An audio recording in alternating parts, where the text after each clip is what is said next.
वर्षभरापूर्वी आजच्याच दिवशी मुंबईमध्ये पार पडलेला हा सोहळा आणि याच पॉवर पॅक पॉलिटिकल सोहळ्यात राज्याच्या राजकारणामध्ये एका नव्या पर्वाची सुरुवात झाली। ही सुरुवात होती देवेंद्र फडणवीस यांच्या तिसऱ्या टर्मची। ही पायाभरणी होती 100% भाजपच्या राजकीय वाटचालीची। म्हणाला महायुतीचं सरकार आलं असलं तरी भाजपनं इतिहासात पहिल्यांदाच इतक्या जास्त जागा महाराष्ट्राच्या विधानसभेमध्ये जिंकल्या होत्या। त्यामुळे त्याचं संपूर्ण श्रेय ज्यांना जातं तेच देवेंद्र फडणवीस महाराष्ट्राचे मुख्यमंत्री बनले।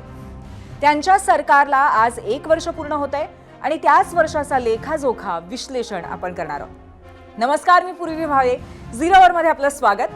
2019 नंतर महाराष्ट्रामध्ये 3 सरकार आपण पाहिली। त्यात देवेंद्र फडणवीसांचं 40 तासांचं सरकारही होतं, पण राज्यातली राजकीय गणितं इतकी बदलून गेली होती की महाराष्ट्रात कोण्या एका पक्षाला बहुमत मिळेल अशी शक्यताही नव्हती। त्यातच 2024 सालच्या लोकसभेमध्ये फडणवीसांच्याच नेतृत्वामध्ये महायुतीला राज्यात मोठा फटकाही बसला होता। अजित पवारांसोबतचा फसलेला प्रयोग, लोकसभेमध्ये अपेक्षेप्रमाणे न मिळालेलं यश, अशा घटनांमुळे सगळ्यामुळेच फडणवीसांसमोर पुन्हा एकदा नेतृत्व सिद्ध करण्याचं आव्हान होतं। आणि हेच आव्हान लीलया पेलत देवेंद्र फडणवीसांनी पुन्हा एकदा पक्ष आणि राज्यात आपलंच नेतृत्व सिद्ध केलंय।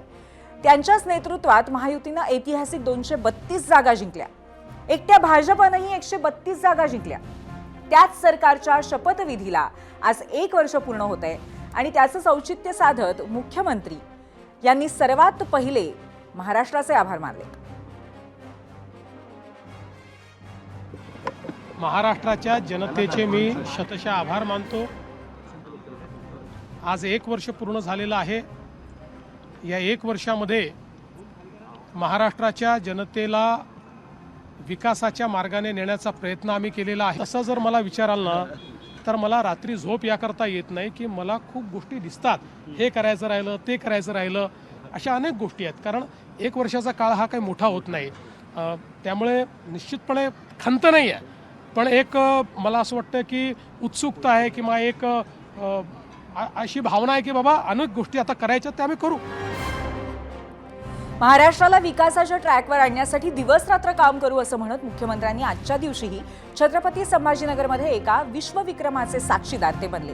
आज त्यांच्याच नेतृत्वामध्ये मराठवाड्यामध्ये एकाच महिन्यात जवळपास 47,000 सौर ऊर्जेवरती चालणारे पंप लावले गेलेत आणि त्याचाच गौरव सोहळा संपन्न झाला होता।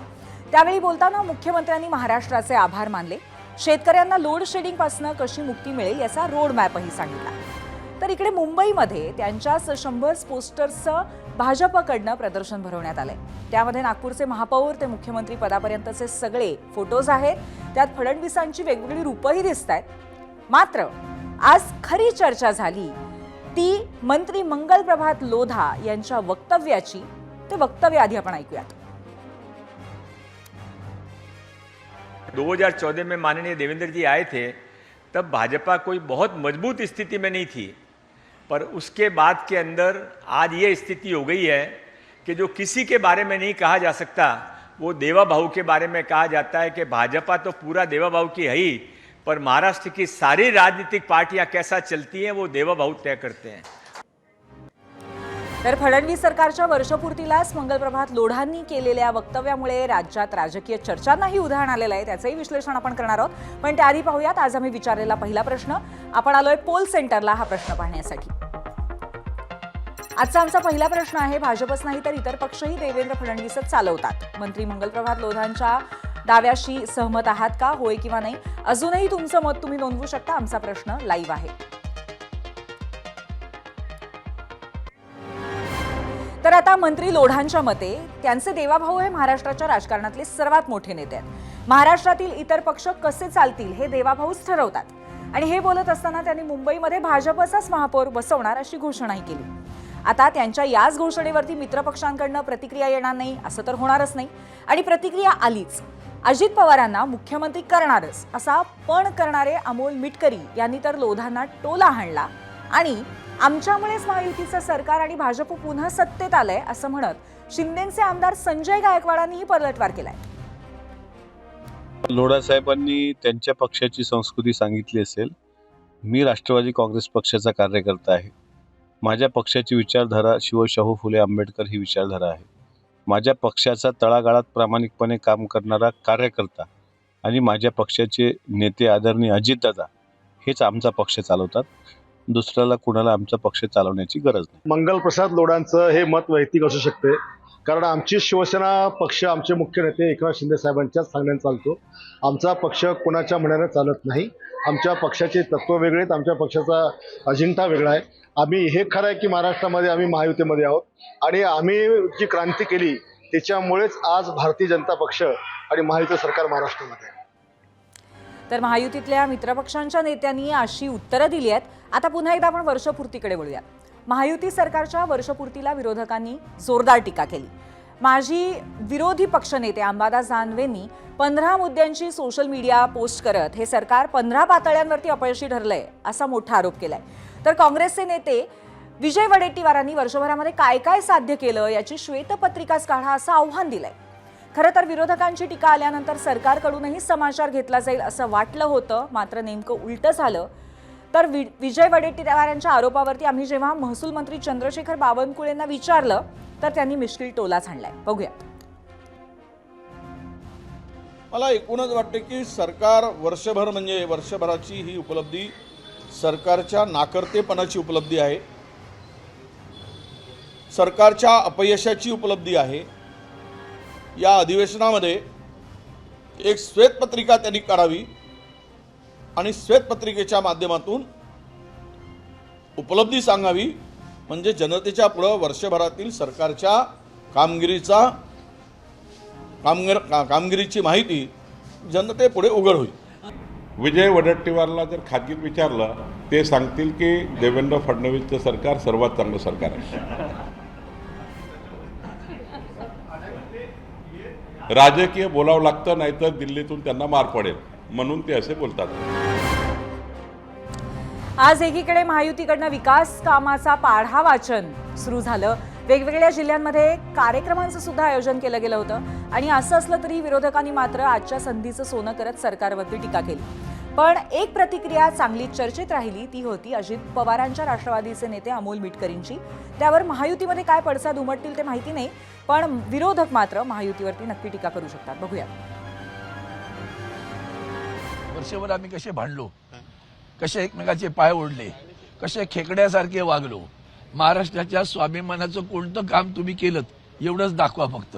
लाचार महाराष्ट्र धर्म गुंडाळून ठेवला, तो खुंटीला लावला आणि रोज दिल्ली शिवरामपुढे गुडघे टेकत आलो. दिल्लीचे ही तख्त राखितो महाराष्ट्र माझा म्हणणारं महाराष्ट्र कुठं, आणि दिल्लीपुढे हे गुडघे टेकितो महाराष्ट्र माझा असं म्हणणारे सरकारचा. इतक्या मोठ्या प्रमाणात ॲलिगेशन झाल्यावर सुद्धा त्यांनी संयम ढळू दिला नाही. ते रुसून कुठं बारामतीला गेले नाहीत असं दिसलं का तुम्हाला? त्याच्यामुळे दादा हे दादा आहेत आणि माझा कोणावर काही हे नाही आहे. मी फक्त एवढंच सांगतो की वर्षपूर्तीमध्ये महायुतीमध्ये आम्ही घट्टपणे काम केलं. पुढच्या वर्षीच्या शुभेच्छा देताना मी हेच म्हणतो की अजित पर्व महाराष्ट्रात येऊ दे, सगळे आनंदी असतात, शेतकरी, लाडक्या बहिणी, आणि देवेंद्र पर्वाला शुभेच्छा आहेतच. आता माझ्या संकल्पना, मी पक्षाचा एक कार्यकर्ता म्हणून अजितदादांनी महाराष्ट्राचं नेतृत्व करावं यात काही दुमत असण्याचं कारण नाही. आता वर्षपूर्तीचे सेलिब्रेशन चालू असतानाच दिवसभरातली आणखीन एक महत्त्वाची बातमी सुद्धा आपण बघूयात. महायुतीमध्ये भाजप आणि शिवसेना या दोन्ही पक्षांमध्ये किती ठिकाणी तणाव आहे, किती ठिकाणी दोन्ही पक्षांनी एकमेकांचे कार्यकर्ते फोडलेत, किती ठिकाणी दोन्ही पक्षांच्या नेत्यांमध्ये सातत्याने रस्सीखेच सुरू आहे, हे आपण गेल्या 3 आठवड्यांपासून पाहतोय. नगरपालिका आणि नगरपंचायतीच्या निवडणुकांमध्ये दोन्ही पक्ष अनेक ठिकाणी एकमेकांसमोर उभे राहिले. बरं, फ्रेंडली फाईट म्हणत दोन्ही पक्षांच्या स्थानिक नेत्यांनी अनेक ठिकाणी वातावरण टाईट केलेलं होतं. सांगोला, कणकवली, मालवण, पैठण अशा ठिकाणी तर दोन्ही पक्षांमध्ये सरळ सरळ लढत रंगलेली होती. इथे प्रचारही इतका टोकाला गेला की अनेकांनी महायुतीचं काय होणार असे सवालही उपस्थित केले होते. पण आज या सगळ्या चर्चांना अचानक फुलस्टॉप मिळेल अशा पद्धतीचं काहीतरी घडलंय. कारण भाजपचे प्रदेशाध्यक्ष रवींद्र चव्हाणांनी एक भाष्य केलंय. हे तेच रवींद्र चव्हाण आहेत ज्यांनी कल्याण डोंबिवलीतील एकनाथ शिंदेंच्या निकटवर्तीयांना भाजपमध्ये आणलं. बरं, 1-2 नाही तर अगदी कालपर्यंत ही मेगा भरती सुरू होती, त्याच्यावरती आपली चर्चाही सुरू होती. त्यामुळे शिवसेनेकडनंही आक्रमक प्रतिक्रिया येत होत्या. कार्यकर्त्यांची फोडाफोडी नको अशी भूमिका म्हणायला सातत्याने नेते घेत होते, आपण बघत होतो. मात्र प्रत्यक्षात पक्षांतर तरीही सुरूच होती. त्यामुळे तणाव वाढत चाललेला होता आणि अशातच आज सिंधुदुर्ग दौऱ्यावरती असताना रवींद्र चव्हाणांनी एक अत्यंत महत्त्वाचं विधान केलं. त्यामुळे आता वादावरती पडदा पडेल किंवा पडलाय असं म्हणू शकतो. 2 दिवसा अगोदर आदरणीय एकनाथराव शिंदेजी उपमुख्यमंत्री आमचे महायुतीतले नेते आहेत त्यांच्याशी चर्चा झाली आणि त्यांनी या संदर्भामध्ये विषय जे आहेत ते विषय आपण अधिक वाढवू नयेत असं ज्यावेळेला सांगितलं त्यावेळेला मी त्यांना म्हटलं की आपण काय करावं ते लवकरच आम्ही सर्वजण देवेंद्रजी मी आणि ते आम्ही सर्वजण बसणार आहोत. त्यामुळे त्यांनी असं मला सांगितलं की जे घडलं आहे त्यापैकी काही गोष्टींवरती आपण पडदा टाकला पाहिजे. त्यानंतरच्या काळात महाराष्ट्रातील असणाऱ्या सगळ्या भारतीय जनता पार्टी शिवसेनेतील सर्व कार्यकर्त्यांनी आणि पदाधिकाऱ्यांनी आपसामधले असणारे कोणालाही घेऊ नये अशा पद्धतीचा हा निर्णय आम्ही आता सध्या शिंदेसाहेब असतील देवेंद्रजी असतील आणि आम्ही भारतीय जनता पार्टीचे आणि आम्ही सगळीजण राजकारणामध्ये असणारे बरेच वर्षाचे एकत्र काम करणारे कार्यकर्ते महायुतीमध्ये करणारे कार्यकर्ते आहोत. त्यामुळे आम्ही सर्वांनी मिळून असा निर्णय घेतला आहे. तर रवींद्र चव्हाणांनी दोन्ही पक्षांमध्ये सगळं ठीक होईल, सगळा संघर्ष संपेल, देवेंद्र फडणवीसांचं सरकार 2029 पर्यंत राहणार अशी विधानं केल्यामुळे किमान दोन्ही पक्षांच्या कार्यकर्त्यांनी आपापल्या विरोधातल्या तलवारी म्यान केला असाव्यात असं वाटायला हरकत नाही. आता हेच पाहणं, रवींद्र चव्हाणांना शिवसेनेतनं सर्वात जास्त उत्तर देणारे नेते कोण होते तर त्यांची नावं आहेत मंत्री संजय शिरसाट आणि आमदार निलेश राणे. या दोन्ही नेत्यांनी महायुतीत सुरू असलेल्या संघर्षाला फक्त आणि फक्त रवींद्र चव्हाण हेच जबाबदार आहेत अशी विधानं केली होती. इतकंच नाही तर कोकणामध्ये महायुती झाली नाही त्यालाही रवींद्र चव्हाण जबाबदार आहेत असं म्हणत निलेश राणेंनी भाजप विरोधात स्टिंग ऑपरेशन केलं होतं, हेही तुम्हाला आठवत असेल. त्यामुळे आज जेव्हा रवींद्र चव्हाणांनी दोन्ही पक्षांमध्ये सगळं ठीक होईल अशी भूमिका घेतली आहे तेव्हा शिवसेनेच्या या दोन्ही नेत्यांची प्रतिक्रिया अत्यंत महत्त्वाची ठरते, तीही पहा. चव्हाण साहेबांना काय करायचं हा सर्वस्वी त्यांचा अधिकार आहे. ते पक्षाचे नेते आहेत, मी त्यांना मानतो, मी त्यांचा आदर करतो. मी फक्त एक निवडणुकीची व्यवस्था समोर आणली. वैयक्तिक पर्सनल माझा चव्हाण साहेबांशी कसलाही वाद नाही, कधीच नसणार. मी त्यांना मानतो, नेता मानतो आणि माझ्या निवडणुकीत चव्हाण साहेबांनी मला खूप मदतही केलेली आहे. म्हणून त्यांच्या विरोधात मी नाही, कधीच नाही, नसणार. चव्हाण साहेब जेव्हा वेळ देतील तेव्हा मी त्यांना जाऊन भेटणार. सन्माननीय फडणवीस साहेब जेव्हा वेळ देतील तेव्हा मी त्यांना भेटणार आणि दोघांसमोर, दोन्ही नेत्यांसमोर मी माझं जे काय म्हणणं आहे ते त्यांच्यासमोर ठेवणार. रवींद्र चव्हाणांनी मी ऐकलं की त्यांनी प्रेस कॉन्फरन्स घेतली आणि त्यांनी सांगितलं की आता आपल्यामध्ये वाद नसावेत, आपण एकमेकाच्या पक्षातले कार्यकर्ते घेणार नाहीत असं त्यांनी जाहीर केलं. मला वाटतं उशिरा का होईना त्यांनी एक चांगला निर्णय त्यांच्या पद्धतीने घेतला आहे आणि हीच भूमिका माननीय मुख्यमंत्री आणि उपमुख्यमंत्र्याची होती आणि त्या अनुषंगानेच आपण काम केलं पाहिजे. नसता नगरपालिकेमध्ये जो काय गोंधळ झाला त्या गोंधळाचा पुन्हा मोठा गोंधळ हा महानगरपालिकेच्या निवडणुकीमध्ये होऊ शकतो. आता आजच्या या प्रतिक्रिया पाहून मला कालच्या भागामध्ये राजकीय विश्लेषक आणि ज्येष्ठ पत्रकार विजय चोरमार यांनी केलेलं विश्लेषण आठवलं. दोन्ही पक्षांमध्ये कोणताही वाद नाहीये, फक्त विरोधकांनी कोणतीही स्पेस घेऊ नये, त्यांना स्पेस मिळू नये म्हणून आपण दोघंच भांडण करत राहू आणि निकालानंतर एकत्र येऊ, हे त्यांनी केलेलं विश्लेषण आज तंतोतंत आजच्या सिच्युएशनला लागू होत आहे. असो, आता वेळ झालेली आहे आपल्या पहिल्या प्रश्नावरती तुम्ही दिलेल्या प्रतिक्रिया पाहण्याची. त्याच्यासाठी जाऊया मीडिया सेंटरला.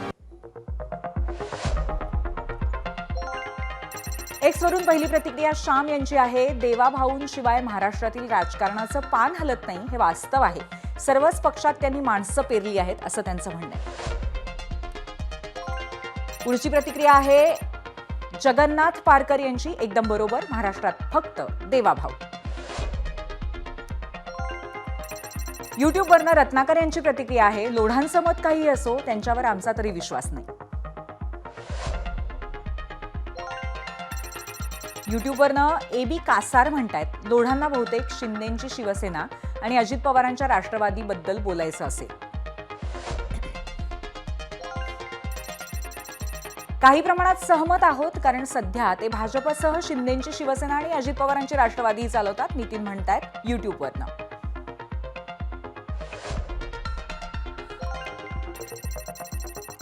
फेसबुकवरनं मंगेश यांची प्रतिक्रिया आहे. खरंय, हल्ली शिवसेनेचे पदाधिकारी शिंदेंपेक्षा भाजपच्या वाटेवर जास्त आहेत म्हणून लोढांनी जे वक्तव्य केलंय ते पटतंय.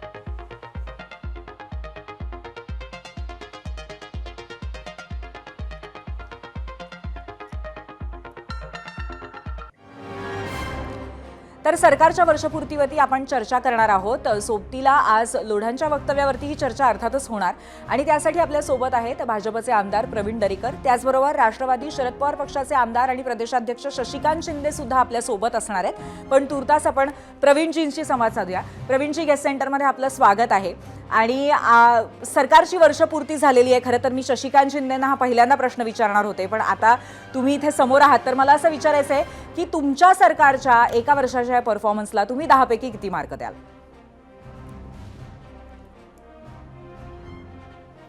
मी 10 पैकी 10 बोलणं म्हणजे अतिशयोक्तीचं होईल, परंतु आपण त्या ठिकाणी 8-9% 8% तरी नक्की आम्ही पोचलो आहे. याचं कारण आपण बघाल की कुठलाही मुख्यमंत्री त्या ठिकाणी 100 पैकी 100 विषय त्या ठिकाणी सोडवू शकत नाही, विकास 100% एका वर्षात पूर्ण करू शकत नाही. परंतु मी एक अत्यंत जबाबदारीने बोलतो. मी त्या ठिकाणी सरकारी पक्षाचा आमदार आहे किंवा देवाभाऊंचा फॉलोअर आहे म्हणून नाही, तर या ठिकाणी महाराष्ट्राचा सर्वांगीण विकासाचा जो रोडमॅप त्यांनी त्या ठिकाणी केला आहे. आपण बघाल 100 दिवसात मी काय करणार, मी 200 दिवसात काय त्या ठिकाणी करणार, आणि केवळ बोलून चालले नाहीत, त्या डिपार्टमेंटमध्ये तशा प्रकारच्या दिलेल्या कृती आराखड्याच्या प्रमाणे कामही त्या ठिकाणी सुरू झालं आहे. आणि त्याच्यामुळे निश्चितपणे या ठिकाणी 100% ते प्रामाणिकपणे महाराष्ट्रातील जनतेसाठी त्या ठिकाणी यशस्वी झालेले आहेत. आता आपण बघाल की राज्याचा विकास करत असताना महाराष्ट्रासारख्या राज्याची नक्कीच त्या ठिकाणी वेगवेगळ्या योजनांच्या माध्यमातून आर्थिक परिस्थिती त्या ठिकाणी ताण आला आपल्या तिजोरीवर. अशा वेळेला एका बाजूला आर्थिक संतुलन त्या ठिकाणी साधणं आणि दुसऱ्या बाजूला त्या ठिकाणी गरिबाच्या कल्याणाच्या योजना चालू ठेवणं, त्याचबरोबर इन्फ्रास्ट्रक्चर मोठ्या प्रमाणावर विकसित करणं, ही तशी पाहिलं तर एक अवघड आणि जिकरीचं काम असतं. परंतु सुदैवानं एक संवेदनशील नेतृत्व असल्यामुळे देवाभाऊंनी त्या ठिकाणी महिलांच्या योजनेच्या बाबतीत त्या ठिकाणी आपण बघाल की योजना कायम चालू राहील सांगितलं. इन्फ्रास्ट्रक्चरच्या बाबतीत बघाल की ते आपण इन्फ्रामॅन म्हणून त्यांना ओळखलं जातं. आज त्या ठिकाणी समृद्धी महामार्ग असेल, अटल सेतू असेल, कोस्टल रोड असेल, मेट्रो असतील, या सगळ्या गोष्टी त्या ठिकाणी होत आहेत. आणि ते होत असताना निश्चितच कर्ज घ्यावं लागतं. आता कुठलंही सरकार हे काही प्रॉफिट मेकिंग इन्स्टिट्यूशन नसते, बरोबर, आणि आपल्या राज्याची आर्थिक क्षमता त्या ठिकाणी आहे. बरोबर आहे. म्हणजे प्रवीणजी, तुम्ही एकंदरीतच सरकारचंही प्रचंड कौतुक करताय आणि त्याचबरोबर देवाभाऊंचं सुद्धा कौतुक करताय, तुमच्या बोलण्यात येते. पण मी पुन्हा एकदा तुम्हाला शेवटचं विचारते की 10 पैकी किती मार्क द्याल?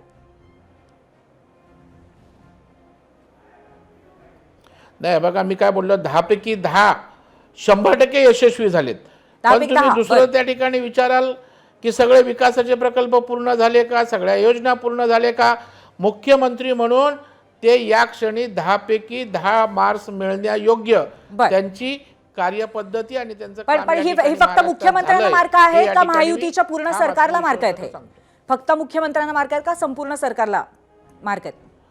नाही, शेवटी हे बघा, महायुतीचा मुखिया जो असतो, जो प्रमुख असतो, तो सरकार असतं. आणि ह्या आमच्या महायुतीला मार्क्स आहेत, कारण अर्थमंत्री अजितदादा आहेत, इन्फ्रा म्हटलं की नगरविकास आमच्या शिंदे साहेबांकडे आहे, हाऊसिंग त्यांच्याकडे आहे. त्याच्यामुळे आम्ही एकत्रितपने या ठिकाणी जे काही यश नक्की, आणि त्याच्यासाठी तुम्ही 10 पैकी 10 मार्क दिलेले आहेत. आणि त्याच्यासाठी जे पुढारी सगळ्यात मोठे आहेत किंवा ते ज्याला आपण कॅप्टन ऑफ द शिप म्हणूया, म्हणून तुम्ही मुख्यमंत्र्यांचं पण कौतुक केलंय. शशिकांत शिंदे आपल्या सोबत आहेत. शशिकांतजी, आपलं स्वागत आहे. 10 पैकी 10 मार्क दिलेले आहेत प्रवीण दरेकरांनी आत्ताच्या देवेंद्र फडणवीस यांच्या सरकारला. तुम्ही किती मार्क द्याल 1 वर्षाच्या परफॉर्मन्स नंतर?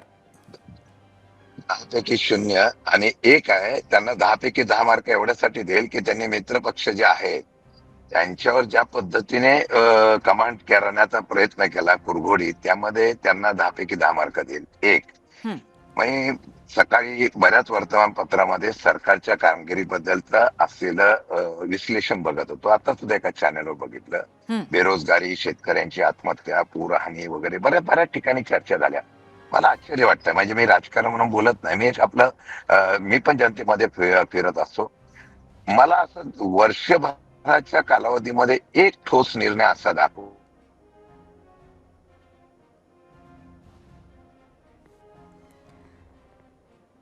मला असं वाटतं आपल्याला तांत्रिक अडचणींमुळे आपला संपर्क तुटलेला आहे शशिकांत शिंदेजींबरोबर.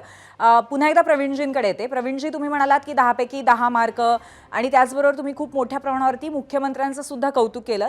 आज मंगलप्रभात लोढा यांनी सुद्धा मुख्यमंत्र्यांचं कौतुक करताना काही विशेष शब्द जे वापरले त्याप्रमाणे फक्त भाजपच नाही तर इतर पक्षांचं सुद्धा कुठेतरी संचालन मुख्यमंत्रीच करतात असं ते म्हणालेत. तुम्ही सहमत आहात का? याचा नक्की अर्थ तुम्ही काय घेता?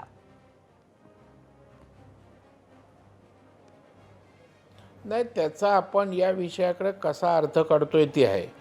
दुसऱ्या पक्षांचं संचलन याचा अर्थ या ठिकाणी आमच्या सहयोगी पक्षांना सोबत घेऊन समन्वयातनं काम करणं आमचे पक्ष महायुतीतले म्हणून. आता विरोधी पक्षाच्या बाबतीत म्हणाल तर विरोधी पक्षाला सुद्धा लोकशाहीमध्ये त्या ठिकाणी महत्त्व आहे. कारण सातत्यानं विरोधी पक्षामध्ये आमदार म्हणून, विरोधी पक्ष नेता म्हणून देवेंद्रजींनी भूमिका निभावलेली आहे. त्या अर्थानं तुम्ही संचलन असं घ्या. प्रत्येक पक्ष चालवायला काही ते काही त्या पक्षाचे प्रमुख नाहीत किंवा फॉलोअर्स नाहीत आणि त्याच्यामुळं ते त्यांचा पक्ष त्या ठिकाणी संचलन करतायत. परंतु इतर पक्षावर कुठेही त्या ठिकाणी त्यांच्या वाटचालीत त्या ठिकाणी लोकशाहीला मारक होईल अशा प्रकारचं ते करत नाहीत असा त्याचा अर्थ आहे. त्याचा अर्थ म्हणजे सगळ्या पक्षांना खिशात टाकलं आहे, पक्षांचं काय अस्तित्व नाही आहे असं त्याचा अर्थ त्या ठिकाणी काढू नये. आणि मोठ्या प्रमाणावर लोक आज भारतीय जनता पक्षाकडे आकृष्ट होत आहेत. याचा अर्थ इतर पक्षातल्या लोकांना सुद्धा देवेंद्रजींचं नेतृत्व त्या ठिकाणी आवडतं आहे आणि त्याच्यामुळे त्यांच्या हालचाली भारतीय जनता पार्टीकडे किंवा देवेंद्रजींच्या नेतृत्वाकडे आकृष्ट झालेले आपल्याला त्या ठिकाणी बघायला मिळतं. बर बर शशिकांतजी, तुम्हाला हे पटतं का? मंगलप्रभात लोढांच्या वक्तव्याच्या अनुषंगाने चर्चा चालली आहे. असं आहे की मला एक कळत नाही, जे आमचे मित्र आहे, मला एक कळत नाही की मी मगाशी प्रश्न विचारला की सर्वेक्षणामध्ये जे काही समाधान म्हणून दाखवलेलं आहे, मी परत एकदा विचारतो, कुठल्या प्रश्नावर या सरकारने ठोस निर्णय घेतला? बघा, पक्ष चालवणं, सरकार चालवणे आणि आता लोकशाही राहिलेली नाही. म्हणजे मागाशी बोलले विरोधी पक्षाला न्याय दिला पाहिजे. विरोधी पक्ष नेता तुम्ही बनवत नाही, विरोधी पक्षाचा आवाजच दिला नाही जात नाही, त्याला निधी दिला जात नाही, अनेक योजना आहेत पण त्याच्यावर मी बोलत नाही आज, कारण वर्ष झालेलं आहे. वर्षभरामध्ये सामान्य जनतेसाठी काय, हा प्रश्न जो येतो, मला 4 प्रश्नाच्या संदर्भातून आजही प्रश्न पडलेला आहे. वर्षभरामध्ये अतिवृष्टी झाली, वर्षामध्ये असलेल्या मराठा आरक्षण, ओबीसी आरक्षण वगैरे ह्याचा वाद निर्माण झाला. वर्षभरामध्ये या ठिकाणच्या असलेल्या बेरोजगारीचा मगाशी उल्लेख केला गेला, बेरोजगारीचे प्रश्न सुटला. पण मला आश्चर्य वाटलं की बेरोजगारी प्रश्न उठला. मला केंद्र सरकारच्या परवाच्या असलेल्या निकषामध्ये ज्या पद्धतीने केंद्रीय कायदा मंजूर झाला, म्हणजे वेठबिगारीच्या संदर्भातली भूमिका आहे आणि अधिकार सगळे उद्योगपतींना दिले, अशी जी भूमिका झाली आहे, या सर्व गोष्टीच्या बाबतीमध्ये वर्षभरामध्ये सरकारच्या माध्यमातून स्वतःच्या कुरघोडीमध्ये हे सरकार अडकलं, एकमेकांच्या स्पर्धा चढावडीमध्ये या ठिकाणी हे सरकार अडकलं. ही वस्तुस्थिती आहे. आणि मला वाटतं की वर्षभरातल्या या सरकारने कुठलं काम केलं तर 9.5 लाख कोटीचं कर्ज करून ठेवलं. बरं, त्यातमध्ये शेतकऱ्यांना फायदा. बरं, मगाशी सांगतात आपण इन्फ्रास्ट्रक्चर. मी प्रवीण भाऊंना एवढंच सांगतो, उद्याच्या अधिवेशनामध्ये आपण थोडंसं चर्चा करूया, याच्यावर सविस्तर चर्चा होऊन द्या. चर्चेला उत्तर मंत्र्यांनी दिले तर नक्कीच. मला हे कळत नाही की आज आत्महत्या करतायत, आज सगळी कामं ठप्प पडलेली आहेत, कुठलीच कामं होत नाही. आता केंद्रातल्या जलजीवन योजनेमध्ये आजच्या घडीला केंद्र सरकारने सांगितलं तुम्ही एवढ्या योजना मंजूरच का केल्या, आम्ही पैसेच देणार नाही. आता या विषयांतेला आपण कधीतरी बरोबर आहे शशिकांतजी. त्यामुळे अनेक प्रश्न आहेत आणि त्यातला महत्वाचा प्रश्न तुम्ही म्हणाला त्याप्रमाणे अतिवृष्टीनंतर शेतकऱ्यांना खरोखरच मदत झालेली आहे का पूर्णपणे? प्रवीणजी बोला. प्रवीणजी.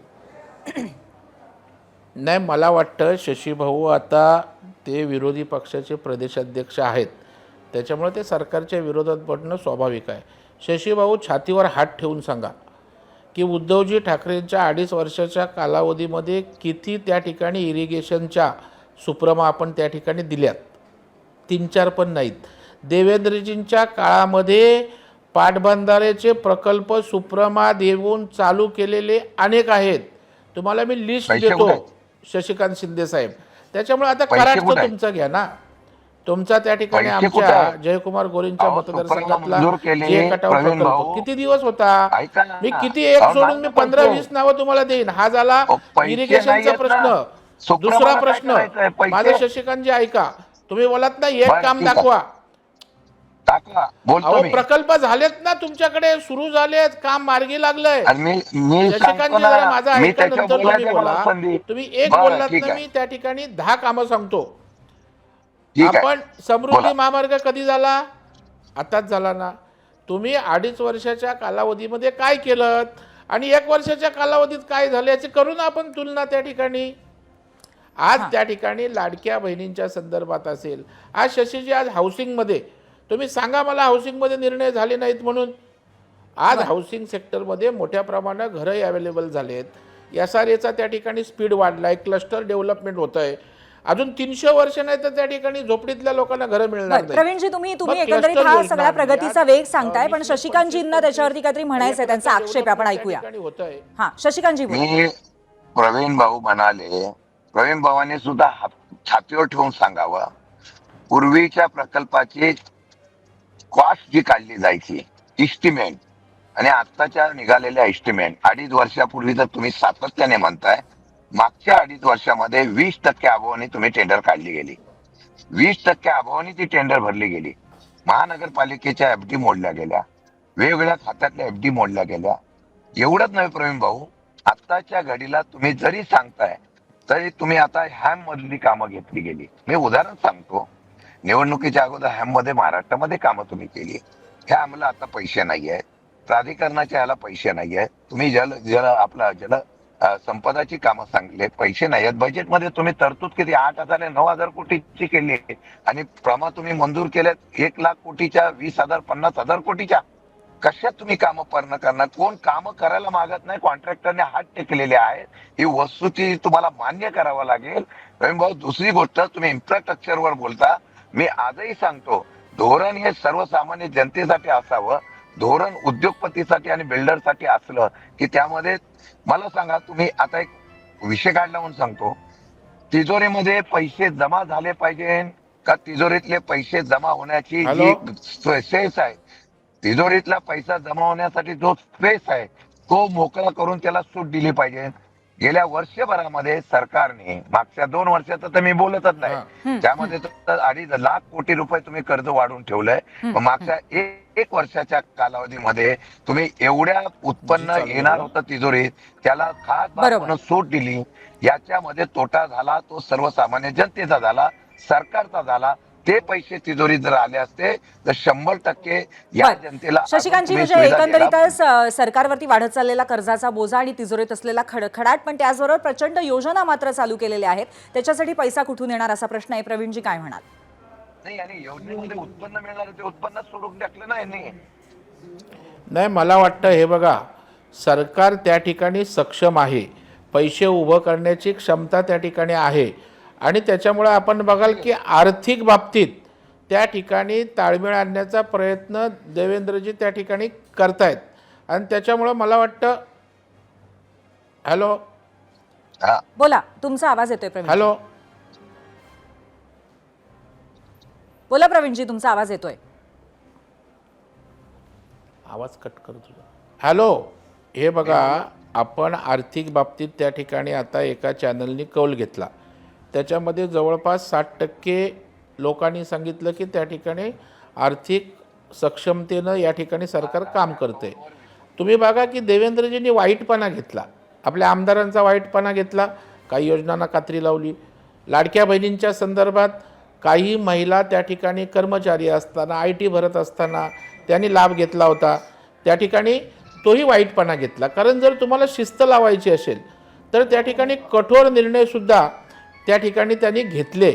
आणि एक लक्षात ठेवा, महाराष्ट्राला एक चांगल्या प्रकारची आर्थिक सक्षमता आहे आणि त्याच्यामुळे अजून आपण त्या ठिकाणी पैसे उचलू शकतो आणि त्या मर्यादेत राहून आज त्या ठिकाणी पैसे उभे केले जात आहेत आणि त्याच्यामुळे पैशाचा अजिबात त्या ठिकाणी विषय नाही आहे. देवेंद्रजी जसे वकील आहेत तसे इकॉनॉमिस्ट आहेत आणि त्याच्यामुळं त्यांनी सांगितलं की देशाची अर्थव्यवस्था ज्यावेळेला आम्ही 3ऱ्या क्रमांकावर जाऊ त्यावेळेला महाराष्ट्राची अर्थव्यवस्था ही देशामध्ये पहिल्या प्रवीणजी, क्रमांकाचे असेल. तुमच्या सांगण्याप्रमाणे एका कुठेतरी हवेत सक्षमता महाराष्ट्राची अजूनही आहे. आणि शशिकांतजी, त्याचबरोबर देवेंद्र फडणवीस यांचं आज विशेष कौतुक भाजपच्या नेत्यांकडनं होतंय. मंगलप्रभात लोढांनी सुद्धा ते केलंय. त्याबद्दलही तुमचं मत आम्हाला ऐकून घ्यायचंय.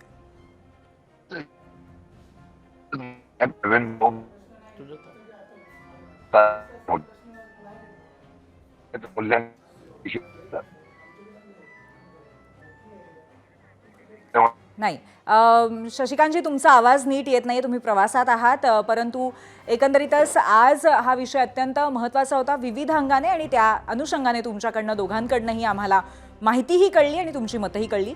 आज इथे आल्याबद्दल आणि चर्चा केल्याबद्दल खूप खूप धन्यवाद. आणि यानंतर आता आपण जाऊयात पुन्हा एकदा पोल सेंटरला. जो पहिला प्रश्न आम्ही विचारला होता त्याला महाराष्ट्राने कशा पद्धतीने उत्तर दिलेलं आहे, कुठल्या दिशेने कौल दिलाय, पाहूयात. एकूण 16,000 मतं आलेली आहेत आणि भाजपच नाही तर इतर पक्षही देवेंद्र फडणवीसच चालवतात या मंत्री मंगलप्रभात लोधांच्या दाव्याशी सहमत आहात का? 79% लोक म्हणतायत होय आणि 21% लोक म्हणतायत नाही. तर दणदणीत बहुमत घेऊन राज्यामध्ये महायुतीची सत्ता आली आणि राज्याचे मुख्यमंत्री म्हणून देवेंद्र फडणवीस पुन्हा परत आले. लोकसभेमध्ये जे गमावलं ते व्याजासहित परत मिळवून देवेंद्र फडणवीसांनी राज्याचा कारभार पुढे हाकायला सुरुवात केली. डिले नाही तर डिलिव्हरी ही त्यांची स्टाईल आहे आणि याच अनुषंगाने आपण आज जाणून घेऊया आमच्या कार्यकारी संपादक सरिता कौशिक यांनी संपादकीय भूमिका कशी मांडली. पूर्वी दणदणीत बहुमत घेऊन राज्यात महायुतीची सत्ता आली आणि राज्याचे मुख्यमंत्री म्हणून देवेंद्र फडणवीस पुन्हा परत आले. लोकसभेत जे गमावलं ते व्याजासहित परत मिळवून देवेंद्र फडणवीसांनी राज्याचा कारभार पुढे हाकायला सुरुवात केली. डिले नाही तर डिलिव्हर ही त्यांची स्टाईल. फडणवीसांना नीट माहिती आहे की जे दिसतं तेच विकतं. त्यामुळे पायाभूत कामांवर गेल्या 1 वर्षात त्यांनी जोर दिला. गुंतवणुकीत गती आणण्याचा त्यांचा प्रयत्न सुद्धा दिसून आला. प्रशासनात पारदर्शकता हा त्यांचा फॉर्म्युला. त्याच्याच जीवावर फडणवीसांनी अनेक महत्त्वाचे प्रकल्प मार्गी लावले. पण मी पुन्हा येईन म्हणणारे फडणवीस हे पुन्हा आले असले तरी देवेंद्र फडणवीस होणे आज तरी सोपे नाही. मग कधी त्यांचे फडणवीस असणं कोणाला खुपतं तर कोणाला त्यांचे मुख्यमंत्री असणंच. कधी आसमानी संकटांशी त्यांना लढावं लागलं तर कधी युती अंतर्गत कुरबुरींचा सामना करावा लागला. देवाभाऊ 3.0ला वर्ष जरी एकच झालं असलं तरी आव्हानं मात्र अनेक आली. उदाहरणं द्यायचीच झाली तर बीडचे सरपंच संतोष देशमुख यांची हत्या किंवा अजित पवार यांचा मुलगा पार्थ याच्या कंपनीचे मुंडवा जमीन घोटाळ्यात गुंतलेले नाव किंवा शिवसेनेच्या काही नेत्यांवर झालेले भ्रष्टाचाराचे आरोप किंवा भाजपचेच खासदार आणि केंद्रीय मंत्री मुरलीधर मोहोळ यांचा जैन ट्रस्टच्या जमिनीचा वादग्रस्त व्यवहार. देवेंद्र फडणवीसांना अशा वेळी फक्त भाजपच्या विरोधातीलच तलवार नव्हे तर मित्र पक्षातील मंत्री कार्यकर्त्यांमुळे होणारे विरोधकांचे वार सुद्धा सहन करावे लागतात. वाल्मिक कराडला जेलमध्ये टाकून तर धनंजय मुंडेंचा राजीनामा घेऊन, पार्थ पवारची सेलडीड रद्द करून तर त्याच प्रकरणात FIR सुद्धा नोंद करत जैन ट्रस्टचा करार रद्द करत फडणवीसांनी ह्या वारांची धार बोथट करण्याचा प्रयत्न केला. 1 वर्ष म्हणजेच फडणवीस शिंदे पवार सरकारच्या कारकिर्दीतील फक्त ट्रेलर. अजून 4 वर्ष बाकी आहेत. त्यात एकनाथ शिंदेंची महत्वाकांक्षा सरकारला जड होईल की त्यांच्या लोकाभिमुख व्यक्तिमत्वाचा फायदा होईल. अजितदादांच्या निकटवर्तीय आणि मंत्र्यांनी अडचणीत आणण्याचा लावलेला धडाका असाच सुरू राहील की दादांची प्रशासकीय पकड आणि मेहनती स्वभाव सरकारला तारून नेईल. मराठा आरक्षण आंदोलनात दिलेल्या शब्दामुळे दुखावलेले OBC वोटर्स देवेंद्र फडणवीस येणाऱ्या निवडणुकीत जोडून ठेवण्यात यशस्वी होतील का? लाडकी बहीण सारख्या योजनांमुळे हसत झेलावा लागणारा आर्थिक भार हे फडणवीसांकडून जनतेला अपेक्षित असलेली गती मिळू देईल का? हे प्रश्न आपण फक्त मांडू शकतो, पण उत्तरं मात्र वेळोवेळी खुद्द फडणवीसांनाच द्यावी लागणार आहेत. पूर्वी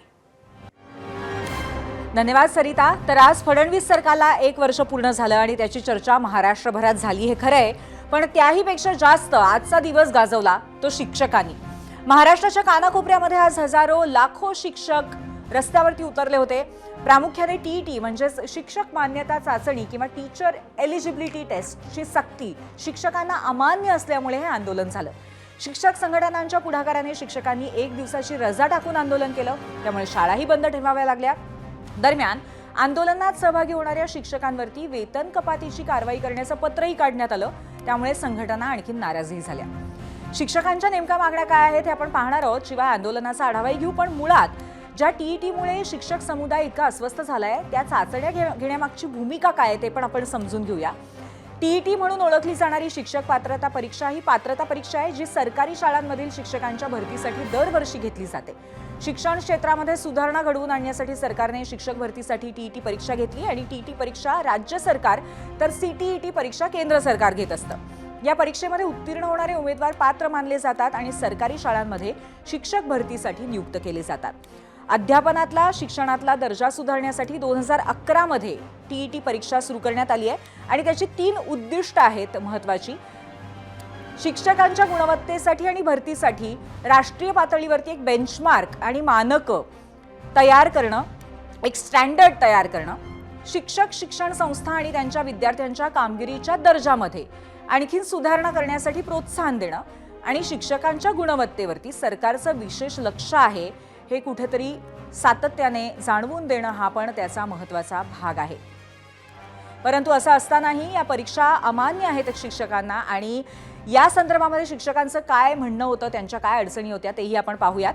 53 वर्षाखालच्या सर्व शिक्षकांना खासगी आणि सरकारी शाळेमध्ये रुजू होण्यासाठी ही चाचणी देणं अनिवार्य आहे असा आदेश सर्वोच्च न्यायालयाने दिलाय. पण यामुळे 20 वर्ष नोकरी करणाऱ्या शिक्षकांवरही पुन्हा परीक्षा देण्याची पाळी येते. त्यामुळे शिक्षकांच्या मनात धास्ती आहे. म्हणूनच यावर पुनर्विचार याचिका दाखल करण्याची शिक्षकांची मुख्य मागणी होती.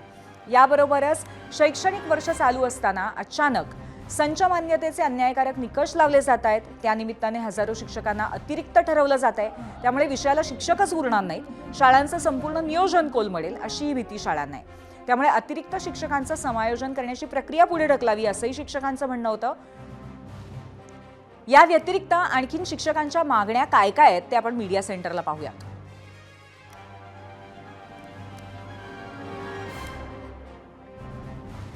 तर शिक्षकांच्या मागण्या आपण बघतोय. टीईटीच्या सक्तीविरोधामध्ये फेरविचार याचिका दाखल करावी ही सगळ्यात प्रमुख मागणी आजच्या या संपूर्ण आंदोलनामध्ये होती. 2024चे संच मान्यता धोरण रद्द करावं असं सुद्धा शिक्षकांचं महत्त्वाचं म्हणणं होतं. शिक्षक सेवक योजना बंद करून नियमित भरती करावी असंही त्यांचं म्हणणं होतं. शिक्षकेतर कर्मचाऱ्यांची तात्काळ भरती सुरू करावी, जी सध्या कमतरता आहे मोठ्या प्रमाणात कर्मचाऱ्यांची. शिक्षकेतरांनाही जुनी पेन्शन लागू करावी हा सुद्धा एक अत्यंत महत्त्वाचा मुद्दा होता. कमी पटाच्या शाळा बंद करू नयेत, कारण अशा पद्धतीने सातत्याने शाळा बंद होत असतात.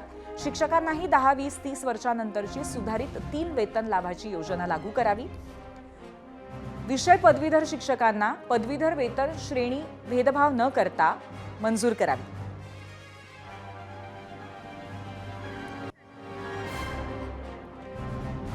तर शिक्षकांच्या अनेक मागण्या रास्त वाटत असल्या तरी टीईटी प्रत्येक शिक्षकाला अनिवार्य असणं हे जनतेला किती महत्त्वाचं वाटतंय हे आम्हाला समजून घ्यायचं होतं.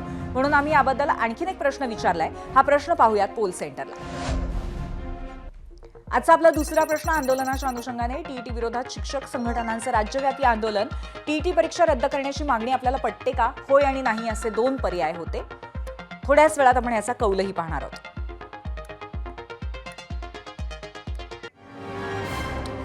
आजच्या शिक्षकांच्या आंदोलनाची व्याप्ती ही संपूर्ण महाराष्ट्रभर होती.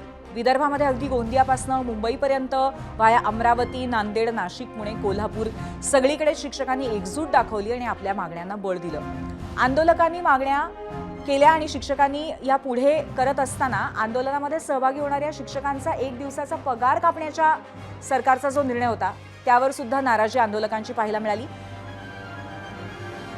विविध ठिकाणची आंदोलनं आज आपण बघतोय. त्यामध्ये एक गोंदियाचा सुद्धा उल्लेख करायला लागेल. तिथे सुद्धा आज शाळा बंद आणि सामूहिक रजा आंदोलन केलं गेलं होतं.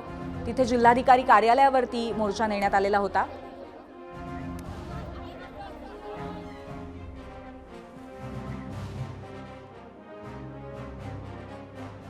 जाऊयात पोल सेंटरला. आपल्या दुसऱ्या प्रश्नाचं उत्तर जाणून घेऊयात महाराष्ट्राचा कौल. एकूण 11,000 मतं आज शिक्षक संघटनांच्या राज्यव्यापी आंदोलनाच्या अनुषंगाने आली आणि टीईटी परीक्षा रद्द करण्याची मागणी पटते का, तर 60% जनता म्हणते की होय, पण 40% लोकांचं असं मत आहे की नाही, ही परीक्षा घेतली गेली पाहिजे.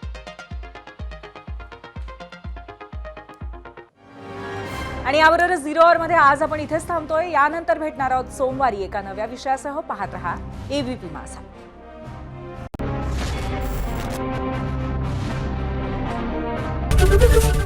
एबीपी माझा, उघडा डोळे बघा नीट.